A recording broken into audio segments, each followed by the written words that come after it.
Monsieur le secrétaire général du ministère des Pêches, des Infrastructures maritimes et portuaires, représentant de Madame le ministre, Monsieur le directeur des industries et de la transformation de la pêche,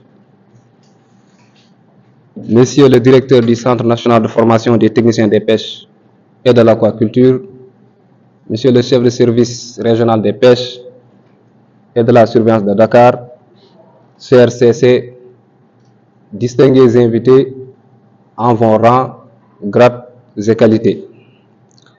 C'est un immense plaisir et le cœur comblé de bonheur de prendre part à cette cérémonie solennelle à l'occasion de nos contrats de stage après avoir servi loyalement pour le département ministériel. La problématique de l'emploi, de l'insertion et du financement des jeunes constitue un défi majeur avec un nombre important de jeunes exposés au chômage ou cantonnés dans des emplois précaires. Le nombre de diplômés qualifiés ne cesse de croître face à l'augmentation de la population et du taux de scolarisation. Ces manquements constatés ont toujours entraîné des clameurs occasionnant le mécontentement des jeunes qui ont besoin d'une vie stable afin de s'épanouir pleinement. Face à cette forte pression des jeunes, l'État du Sénégal a lancé en 2021, ce après de violentes manifestations, le programme d'urgence pour l'insertion socio-économique et l'emploi des jeunes, plus connu en les termes de Xëyu Ndaw ñi, en vue de réduire le taux de chômage qui sévit dans le pays. S'inspirant de ce programme, le ministre des Pêches et de l'économie maritime d'alors, M. Alioune Ndoye, a lancé donc un programme de recrutement de 100 jeunes meilleurs diplômés des écoles et instituts de formation liés à la pêche en collaboration avec le CNFTPA. À cet effectif, s'ajoutent plus tard d'autres agents qui, pour la plupart, ont servi de manière bénévole pour le compte du secteur. À l'issue de cette sélection objective, basée sur l'excellence et le mérite, les contractuels retenus sont engagés d'abord pour un contrat d'1 an renouvelable le 1er juillet 2022. Le contrat a été renouvelé en juillet 2023 pour une durée d'1 an non renouvelable.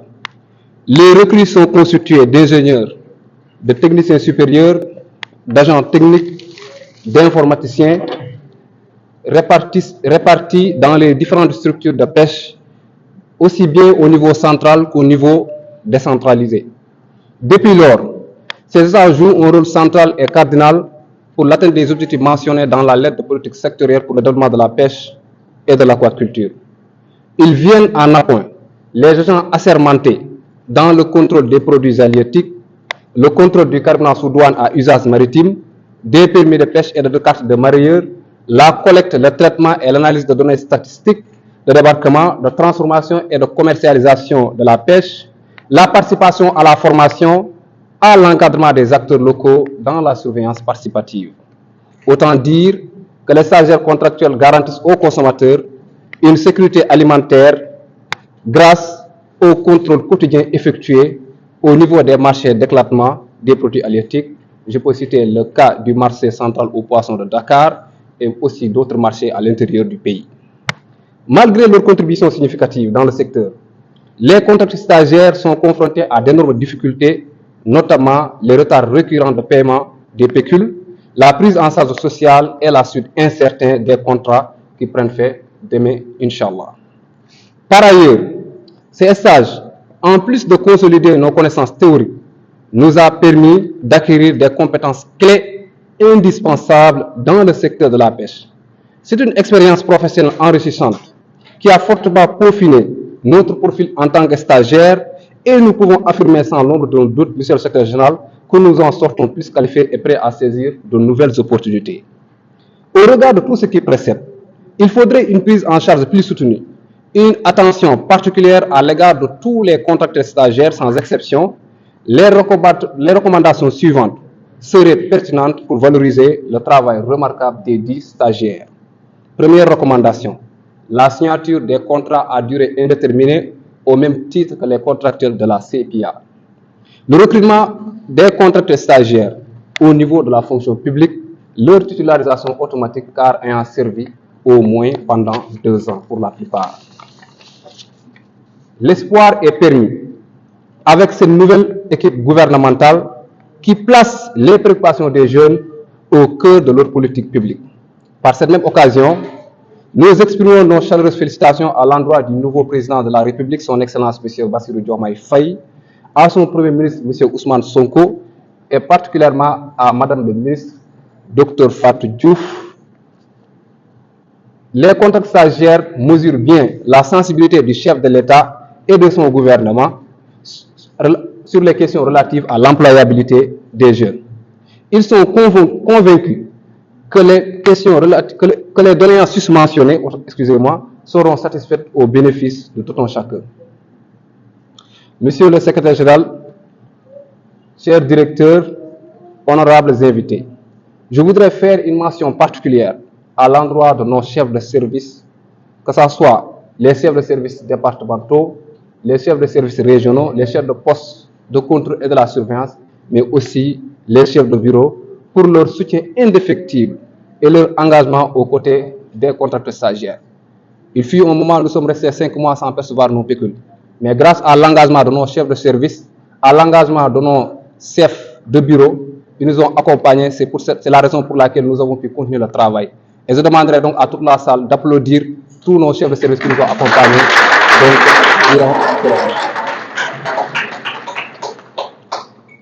Revenant à vous, chers camarades, M. Samuel a toujours l'habitude de le dire. Il est toujours important, dans un parcours, dans un cursus, de porter en bandoulière certaines valeurs. Et notre collectif a ces valeurs. Elles s'appellent le travail, l'excellence, l'intégrité et la responsabilité. Sachez-vous souvenir constamment ces valeurs. C'est également en période de fortune, tout comme en période d'infortune, de cultiver une humilité à toute épreuve. Les stations de responsabilité passent, notre nature intrinsèque demeure. Ce qui restera, c'est ce que nous aurons fait de nos connaissances, de nos savoirs et de ce que nos ancêtres nous ont légué. Je vous remercie pour votre aimable attention. Chère assistance, permettez-moi à l'entame de mon propos vous adresser une salutation les plus sincères et surtout vous souhaiter la bienvenue et réserver exclusivement aux pêcheurs qui sont en règle. Et pour nous, qu'est-ce qu'un pêcheur qui est en règle? C'est un pêcheur qui détient son permis de pêche en cours de validité. Autrement dit, excusez-moi, donc un permis de pêche en cours de validité. Ça vous couper, hein? Ok, allô? Ok, je m'excuse. Donc pour nous, un pêcheur en règle, c'est celui qui détient un permis de pêche en cours de validité. Donc le permis de pêche en cours de validité va du 1er janvier au 31 décembre de l'année en cours. Nous sommes en 2024, donc tout permis dans le retour vers la mention 2024. Donc le carburant est réservé exclusivement aux propriétaires des embarcations de type B et C. Parce que pour rappel, il y a 3 types d'embarcations. Donc les embarcations de catégorie A, qu'on appelle la pêche à pied, qui n'ont pas besoin de carburant, puisque lors de l'opération de pêche, excusez-moi, vous côté, d'accord. Donc lors de l'opération de pêche, ces derniers n'ont pas besoin d'embarcation. Donc du coup, ils n'ont pas besoin de carburant. Maintenant, ce sont les types B et C qui ont besoin de ce carburant-là. Type B, ce sont les embarcations qui mesurent entre 0 et 13 mètres. Donc, les catégories de type C, c'est plus de 13 mètres. Voilà. Pour la dotation, je prends l'exemple de Car parce que la dotation varie d'une zone à une autre. À Car, la pêche du jour y est pratiquée.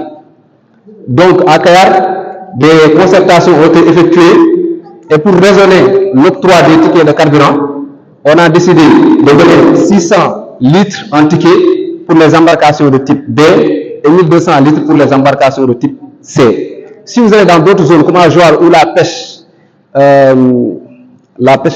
de marée est pratiquée, la dotation peut voir donc à son double voire triple. Mais comme à KRC, donc les pêcheurs sont obligés d'embarquer le même jour et de débarquer le même jour, on a raisonné les dotations à 600 litres pour les B et 1200 litres pour C. Parfois, Donc on peut diminuer ça si on est par exemple en période de campagne morte. Et les différentes catégories de talons que nous avons des talons de 20 litres, de 50 litres, de 100 litres, de 200 litres et de 600 litres. L'avant-dernier point, c'est le contrôle des tickets, communément appelé bon. Pour le contrôle des tickets, il faut aller au niveau des stations-service, recueillir l'index de départ. Donc c'est la raison pour laquelle quand une station-service vient s'installer auprès d'une zone, on va recueillir l'index de départ avant qu'il commence véritablement à octroyer du carburant aux acteurs. Donc si vous prenez l'index de départ, donc quelques temps plus tard, si vous voulez faire le contrôle, vous prenez ensuite l'index d'arrivée. Le différentiel qui existe entre l'index de départ et l'index d'arrivée, c'est ce qu'on appelle la quantité vendue. Donc après avoir obtenu cette quantité vendue-là, le gérant ou le complice doit vous présenter un ticket de volume équivalent à cette quantité vendue-là. Et en ce moment-là, vous comparez le volume total des tickets présentés par rapport au volume différentiel de l'index. Si le volume correspond par rapport au différentiel de l'index, en ce moment-là, on peut valider le contrôle. Si tel n'est pas le cas, en ce moment-là, des sanctions peuvent en découler, telles que la fermeture de la station. Je suis désolé parce que je vois qu'il y a un problème.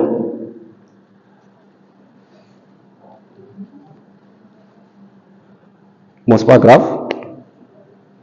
Merci.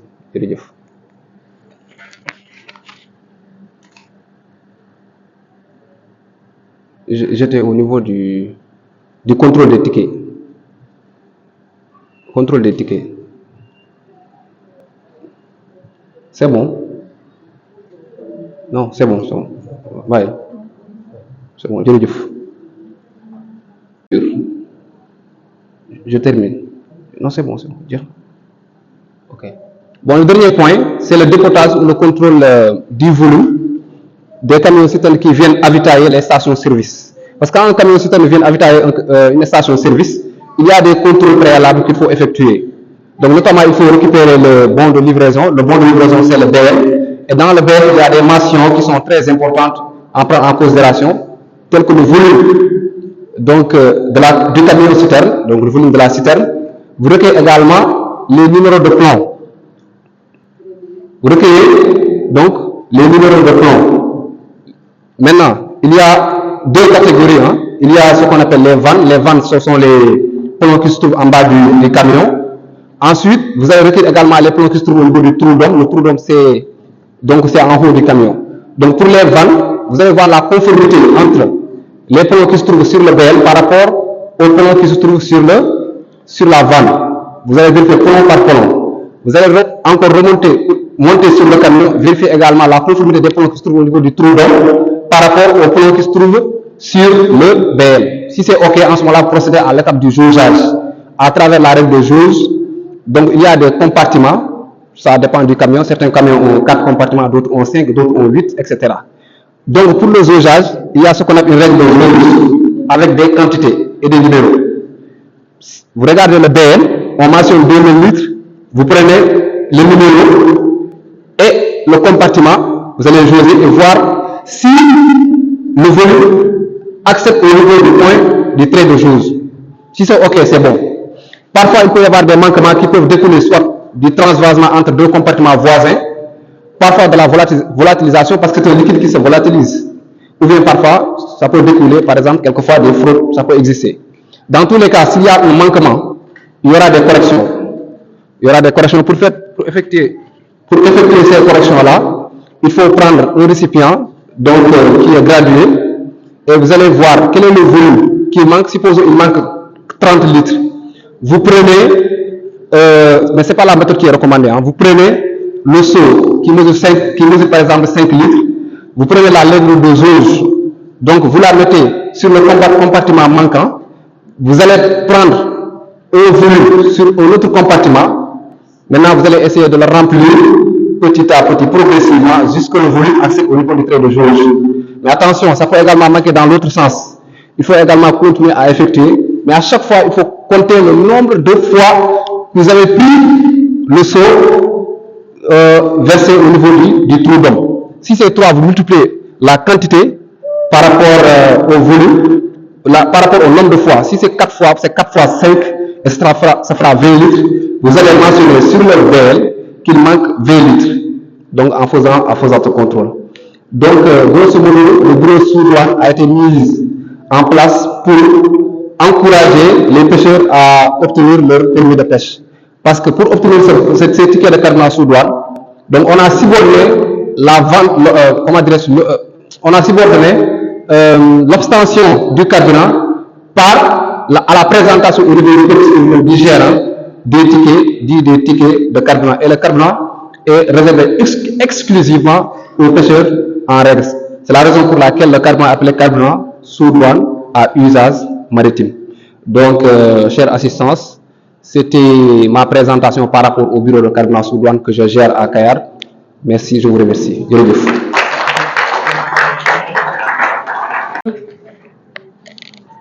Merci. Bonjour, cher public. Je me nomme Khadijatou Diatta. Je suis contractuel stagiaire affecté au niveau du service départemental des pêches et de la surveillance de Ziguinchor. Je vais faire la présentation des... En grand, on a l'organigramme et le personnel du service régional des pêches de Ziguinchor. Le service régional des pêches et de la surveillance de Ziguinchor est un démembrement de la direction des pêches maritimes. Dans la région de Ziguinchor, on a 3 services départementaux. On a d'abord le service départemental de Bignona, le service départemental de Oussouye et le service départemental de Ziguinchor. Au niveau du service départemental de Bignona, on a 3 postes de contrôle, que sont le poste de contrôle de Kafountine, le poste de contrôle de Tandouk et le poste de contrôle de Djogé. Au niveau du service départemental de Oussouye, on a 2 postes de contrôle, le poste de contrôle de Cap Skirring et le poste de contrôle de Elenkin. Enfin, le service départemental de Ziguinchor a 3 postes de contrôle, notamment le poste de contrôle de Niassia, le poste de contrôle de Ziguinchor et le poste de contrôle de Niagis. Concernant le personnel du service régional des pêches et de la surveillance de Ziguinchor, on note pratiquement dans tous les services, les postes de contrôle et services départementaux, il y a des contracteurs stagiaires qui sont affectés. Prenons le cas de Kafountine. Il y a 3 contracteurs stagiaires qui sont affectés là-bas. Au niveau du poste de contrôle de Tandouk, c'est un poste vacant jusqu'à présent. Il n'y a pas de chef de poste. Le poste de contrôle de Djogé, il y a un seul chef de poste. Poste de contrôle de Cap Skirring, il y a 3 contracteurs stagiaires qui comblent cet effectif. Poste de contrôle de Elenkin, il n'y a que le chef de poste qui est là-bas. Maintenant, au niveau du service départemental de Ziguinchor, à Niagis, il y a le chef de poste qui est là-bas. À Ziguinchor, il y a le chef de service, le chef de poste et son adjointe. Au niveau du poste de contrôle de Niagis, c'est le contractuel stagiaire affecté là-bas qui joue le rôle de chef de poste. Donc, voyez l'importance des contracteurs stagiaires dans le milieu du secteur de la pêche. Bonjour, chères autorités, chers contractuels, stagiaires. Je m'appelle Seynabou Faye, stagiaire contractuel au niveau de la DPSP, particulièrement à la direction centrale. Notre travail a comme thème contributions et recommandations des stagiaires contractuels au niveau de la direction de la protection et surveillance des pêches.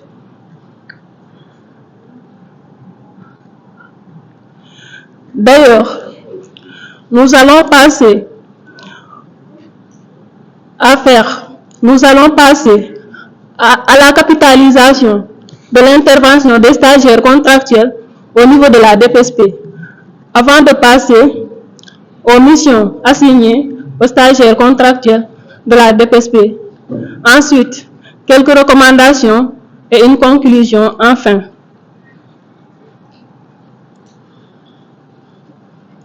Sur la capitalisation de l'intervention des stagiaires contractuels au niveau de la DPSP. La DPSP est créée en 2000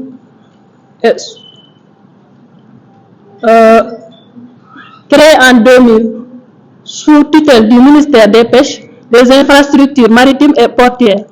La direction de la protection et surveillance des pêches a pour mission l'élaboration et la mise en œuvre de la politique définie par l'État en matière de surveillance des pêches maritimes et continentales, ainsi que du contrôle et du renforcement de la sécurité de la pêche artisanale.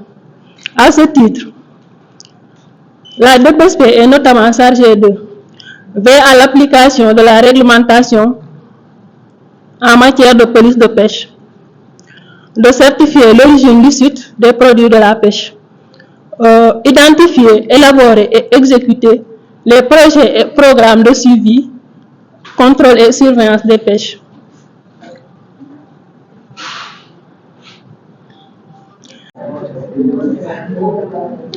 Chers invités, chers collègues, bonjour.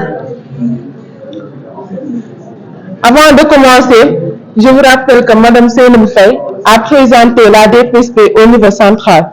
Moi, je suis chargée de vous présenter la DPSP au niveau déconcentré. Par exemple, pour le cas du centre secondaire de surveillance côtière de Saint-Louis. Sans plus tarder, je vais vous projeter la présentation du centre. Le centre couvre toute la zone de Saint-Louis, Diama et Gandio. Il compte 2 quais de débarquement non agréés, 46 644 pirogues, dont 3 194 immatriculés. Les sites de transformation sont au nombre de 9. Les femmes transformatrices sont environ au nombre de 1000. Les mareyeurs tournent autour de 70 et les stations de carburant sous douane sont au nombre de 40. Alors, je m'appelle Abdelaziz Dabarsal, affecté à Dagana. Lors de mon stage, je vais faire la présentation des tâches effectuées dans la taille et une partie du lac de Guerre. Je vais d'abord vous donner un petit peu la physionomie du département de Dagana, puis faire la présentation des différents plans d'eau qui s'y trouvent, notamment la Taoué et le lac de Guerre. Puis enfin faire la description du travail qu'on effectue, que sont les tâches quotidiennes menées. Après, je vais vous donner quelques difficultés qu'on a rencontrées là-bas et enfin des recommandations. Physionomie du département de Dagana. Alors, la pêche continentale est restée longtemps le parent pauvre du système pêche, en dépit de son rôle prépondérant dans les moyens d'existence des populations rurales et de celles situées dans des zones très enclavées. Le sous-secteur de la pêche continentale n'a pas jusqu'ici bénéficié d'appuis notables de la part des pouvoirs publics, aussi bien au niveau des infrastructures qu'au niveau de la protection de son environnement.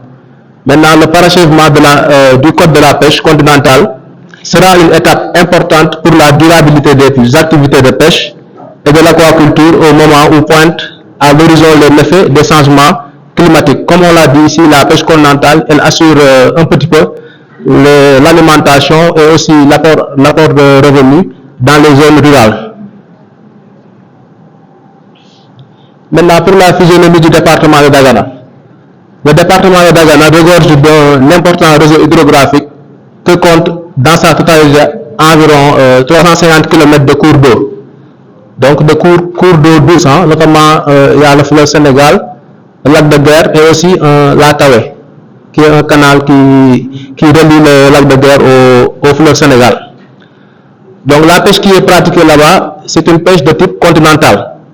Elle est exercée principalement dans le lac de Guerre, la Taoué, mais aussi sur le fleuve Sénégal, ses défluents et aussi dans les canaux d'irrigation des rizières.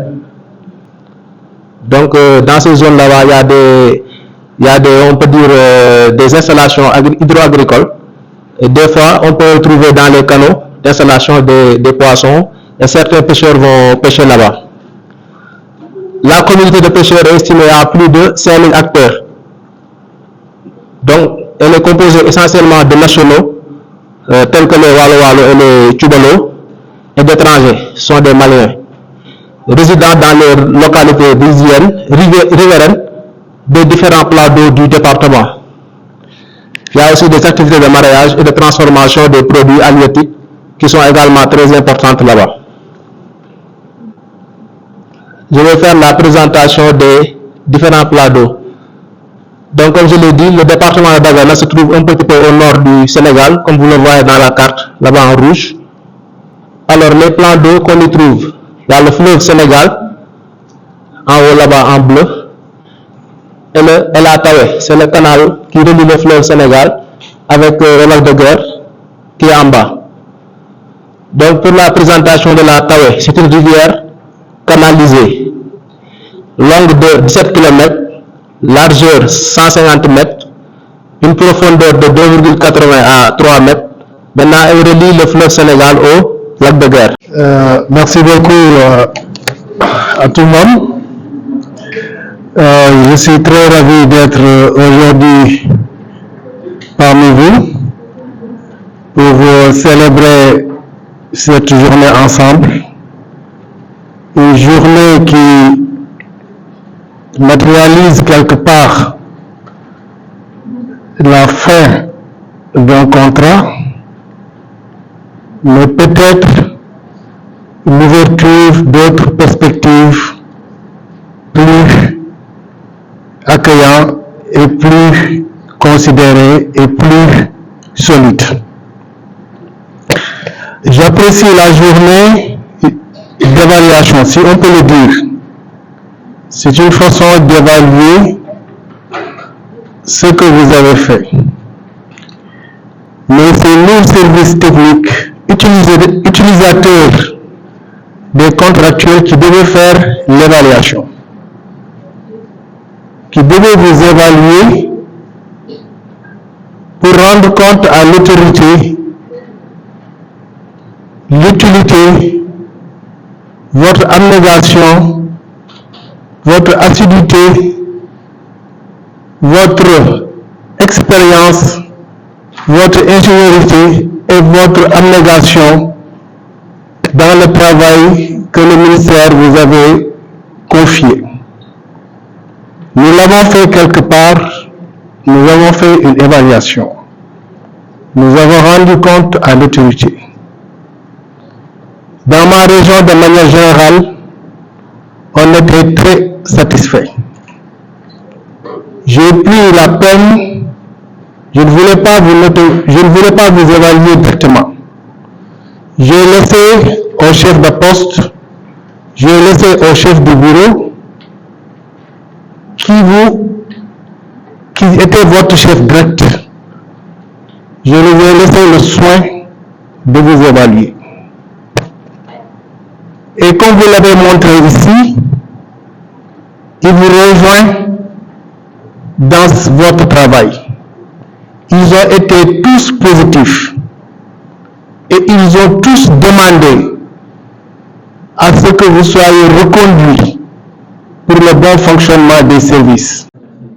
À présent, nous allons donner la parole au Monsieur le secrétaire général du ministère des Pêches et des Affaires portuaires et maritimes.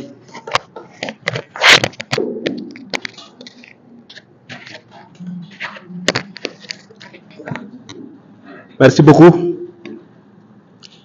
Monsieur le directeur des industries de transformation des pêches, Monsieur le directeur du Centre national de formation des techniciens des pêches et de l'aquaculture, Monsieur le conseiller technique en communication, Monsieur le chef de service régional de Dakar, je voudrais vous remercier au nom de Madame le ministre des Pêches, des infrastructures maritimes et portuaires. Vous remercier pour l'avoir convié à ce forum, mais que pour des raisons de calendrier extrêmement chargées, elle n'a pas pu donc être là. Elle m'a chargé donc de vous transmettre ses remerciements, mais également ses encouragements pour l'initiative que vous avez prise après l'arrivée à terme de vos contrats, de penser à organiser ce forum. Elle vous témoigne en tout cas de sa disponibilité, mais également de son accompagnement. Mais aussi et surtout de sa détermination à maintenir, en tout cas aussi haut que possible, le flambeau concernant le développement des activités de pêche, des infrastructures maritimes et portuaires. Je n'ai pas pu, comme l'a fait le président Kyongan, rédiger un discours, ou en tout cas une allocution, mais l'improvisation a cette particularité qu'elle permet de parler avec le cœur. Et c'est ce que je vais essayer de faire. Je viens d'apprendre, et je le suis avant de venir ici, que les stagiaires qui ont pu bénéficier de ces contrats-là sont ici, en tout cas pour la plupart, de ce centre, c'est-à-dire du Centre national de formation des techniciens des pêches et de l'aquaculture. Certains du cycle agent technique, d'autres certainement du cycle technicien supérieur. Il y en a également qui viennent de l'Institut universitaire des pêches et de l'aquaculture de l'université Cheikh Anta Diop, et également des gens qui viennent d'autres spécialités. Ce que je voudrais vous dire, en tout cas d'abord à titre personnel, après avoir donc transmis le message de Madame le ministre des Pêches, c'est que moi-même qui vous parle, je suis un produit de ce centre. À l'époque, c'était pas le Centre national de formation des techniciens des pêches, mais c'était l'école des agents techniques de l'océanographie et des pêches maritimes, avec un seul cycle, le cycle d'agents techniques. Ce n'est que plus tard qu'on a donc mis en place, je pense en 99 ou 2000, le cycle technicien supérieur. Ça revêt un caractère particulier parce que ça fait longtemps que je n'ai pas mis les pieds dans ce centre. Peut-être que la dernière fois, c'était à l'occasion de sortie d'anciens promotionnaires qui étaient là pour le cycle de technicien supérieur. Je vous dis toutes ces informations-là parce que je considère que si vous êtes là, c'est parce que justement, vous avez eu à faire des efforts dans votre vie, dans vos études. Parce que pour être agent technique, pour être technicien supérieur, pour être ingénieur, il faut faire des efforts. Ça veut dire que vous en avez fait. Un autre aspect sur lequel je voudrais insister, je peux même dire que c'est une école ou en tout cas un centre qui mène à tout.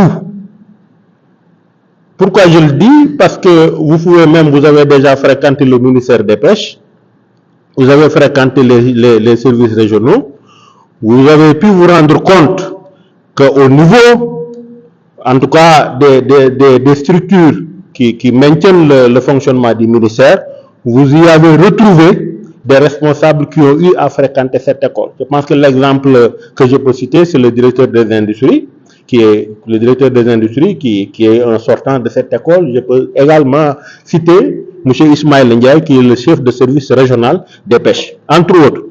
Pour ceux qui ont fréquenté le ministère des Pêches, le directeur de la gestion des fonds marins, M. Selembeng, est ici de cette école. Le directeur général de l'Agence nationale des affaires maritimes également est un sortant de cette école. Moi, je suis personnellement de la promotion de 88-91. Cela ne me rajeunit pas. Donc, je suis sorti en 1991. Cela peut-être vous donnera une idée de ce qui est réellement mon âge. Ça ne me rajeunit pas, mais c'est pas grave.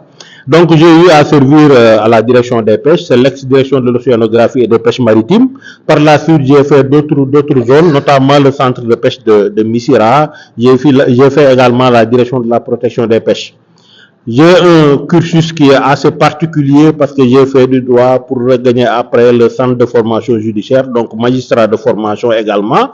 J'ai fréquenté le palais de justice de Dakar en tant que substitut du procureur d'abord, ensuite le tribunal de Pikine-Guédiawaye et enfin délégué du procureur à Rufisque. C'est simplement, je dis tout ça, c'est pour vous dire que le chemin peut être long, le chemin peut être difficile, mais vous êtes sur le bon chemin. Si nous, à notre niveau, quand je dis nous, je parle des responsables qui sont au niveau des ministères, des responsables qui sont au niveau des services régionaux et de moi-même, donc je dis nous parce que simplement je voudrais, en tout cas, et ça je le dis avec modestie, que ces exemples-là puissent vous servir, en tout cas d'exemple pour quand même vous progresser dans la vie professionnelle. Dans les écoles, on nous apprend le savoir. Certainement, le savoir, vous l'avez parce que vous tous, vous avez vos diplômes. Mais les stages que vous venez de terminer vous permettent d'avoir le savoir-faire et peut-être éventuellement le savoir-être. Parce que je pense que le Sénégal de demain, il ne suffira pas simplement d'avoir le savoir, mais il faut avoir également le savoir-faire, mais également le savoir-être. En tout cas, ce qui est reporté au niveau des différents services, on a pu constater, en tout cas pour l'ensemble des stagiaires qui ont fréquenté les différents services, qu'ils ont eu un bon comportement, et que ce que vous venez en tout cas de résumer sous forme de présentation me conforte dans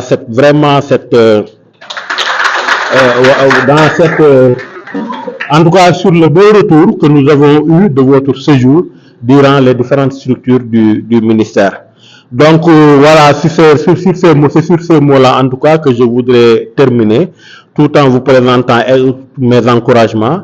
Vous avez parlé tantôt, Monsieur le Président, donc du futur, parce que comme vos contrats prennent fin demain, donc le 30 juin, effectivement, l'administration, le Sénégal est là, effectivement, mais vous devez quand même avoir à l'esprit, comme je dois le préciser, que le recrutement au niveau de l'administration, d'abord, c'est le ministère de la fonction publique. Donc, en tout cas, vous avez toute la disponibilité de Madame le ministre pour son accompagnement, pour sa détermination. Moi, en ce qui me concerne également, je suis ouvert à toutes les discussions et vraiment à faire la situation.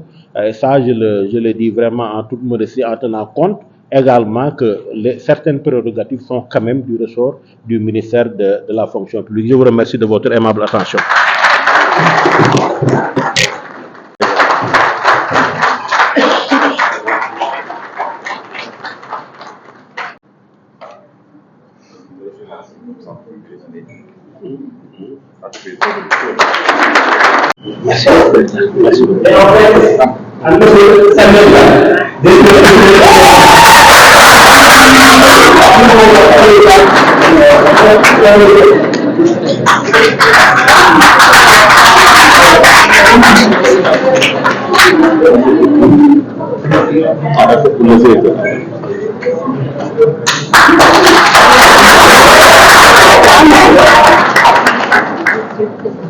En fait, ce cadeau vraiment nous tient à cœur parce que c'est une autorité qui est très très disponible.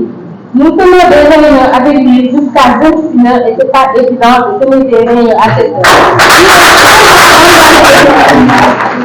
Franchement, il est beaucoup plus investi que nous sur l'organisation de cette journée. Franchement, M. Samir, merci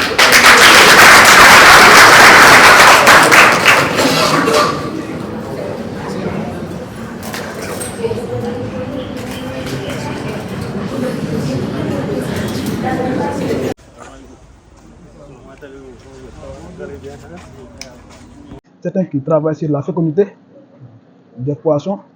Maintenant, je vais faire la reproduction artificielle du poisson-chat, le poisson-chat africain, qu'on appelle le clarias. Bon, maintenant, il y a des étapes qu'on doit faire pour la reproduction.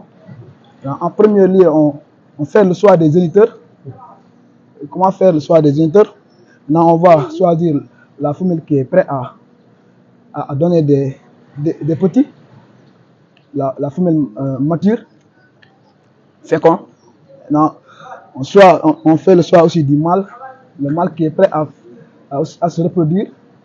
Maintenant, c'est la première étape. Maintenant, la deuxième étape consiste à faire une injection sur la femelle. L'injection, c'est une hormone hypophysaire qu'on appelle ovaprime, qu'on injecte sur la femelle à la veille de la reproduction pour pouvoir accélérer la maturité des œufs et la libération des œufs. Donc on le fait 12 heures donc la réaction c'est 12 heures de temps. Donc quand on préfère faire la reproduction le matin à 8 heures, donc on doit faire l'injection à 20 heures.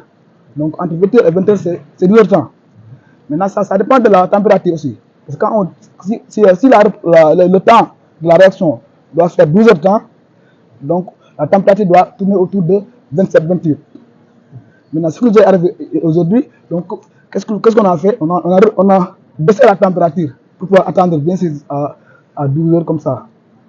Voilà. Maintenant, après avoir fait ça, la femelle est déjà stabilisée. On l'avait injecté la veille hier. Maintenant, les mâles sont là.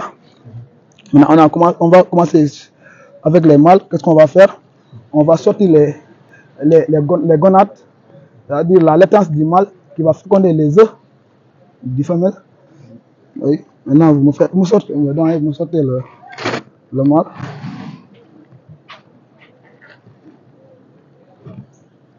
Je l'amène ici.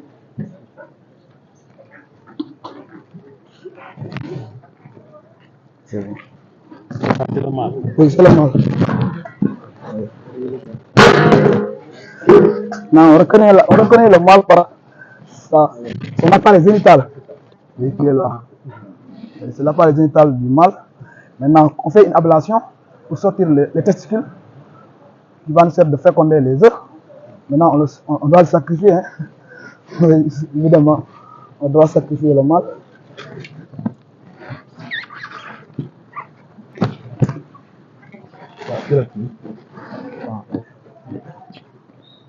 Bon, vous nous excusez, hein?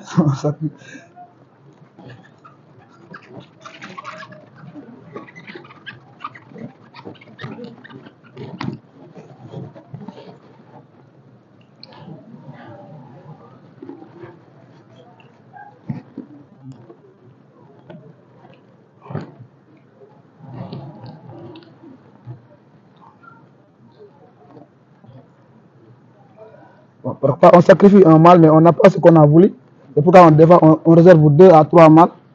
Parce que des fois, un mâle peut suffire pour féconder deux femelles. Mais des fois, ça arrive que le mâle n'est pas fécond. Donc on va chercher l'autre mâle. Il n'est pas fécond. Oui.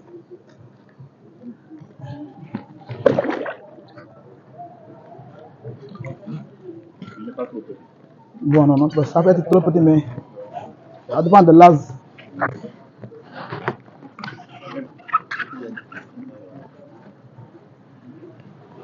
Oh, désolé.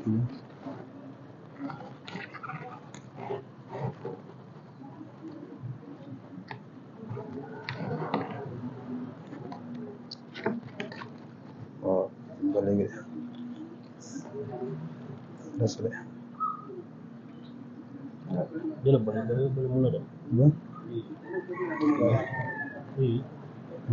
Bon, on fait une simulation. Oui.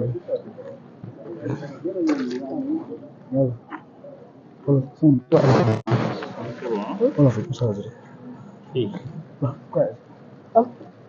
d'accord. À l'intérieur.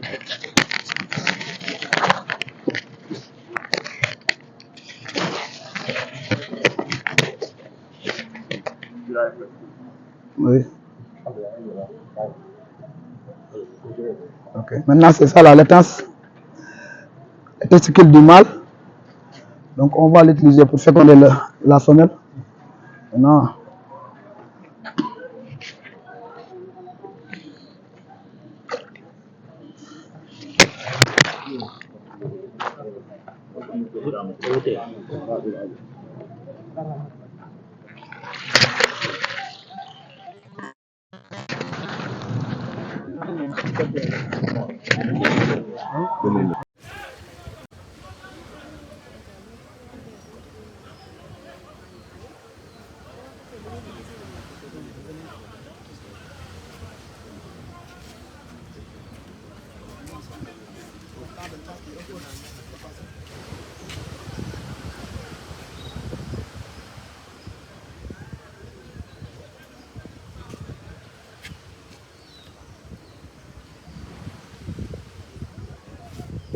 simple pression de la partie abdominale.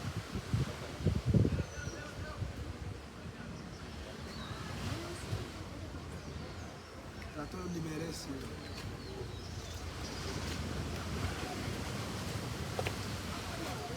la femme a la chance de pouvoir vivre parce que à 3 mois encore on peut lui l'utiliser pour la remercier alors que le mâle est sacrifié.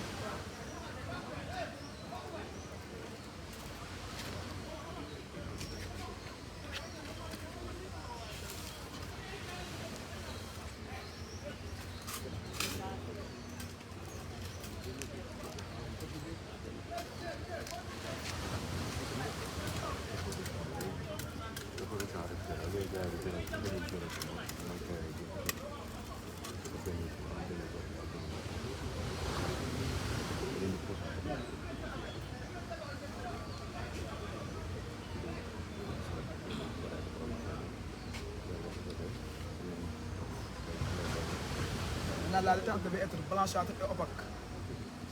C'est la caractéristique de la bonne laitance.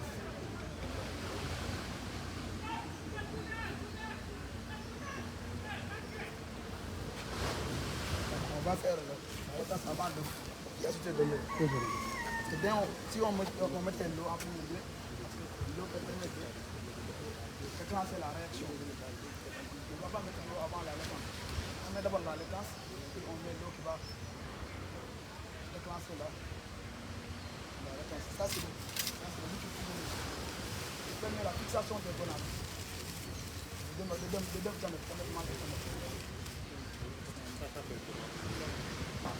C'est le NaCl. C'est pas du NaCl. C'est le NaCl. C'est le NaCl. 0,9%. Voilà. Donc on utilise pour permettre la fixation des gamètes.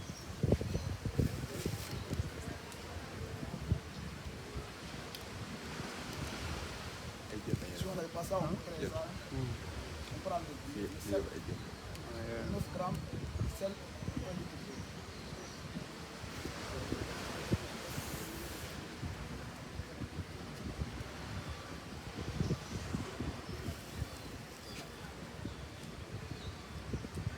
Même le votre produit qu'on a utilisé, injecter la fumée.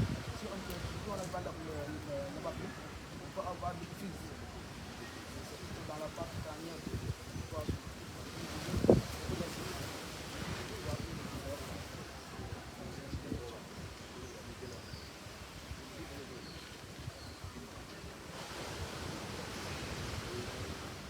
Dès qu'on met de l'eau, la réaction commence.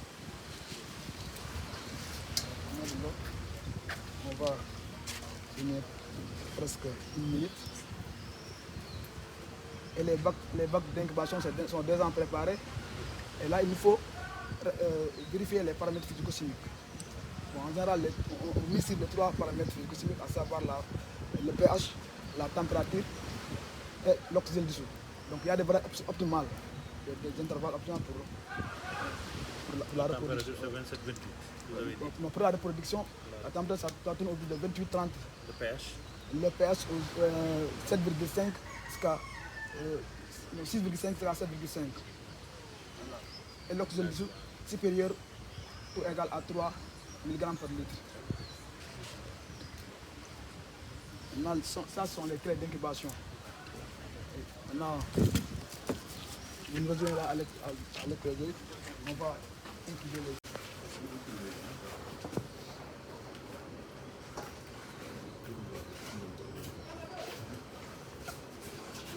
On utilise la base pour maintenir la température.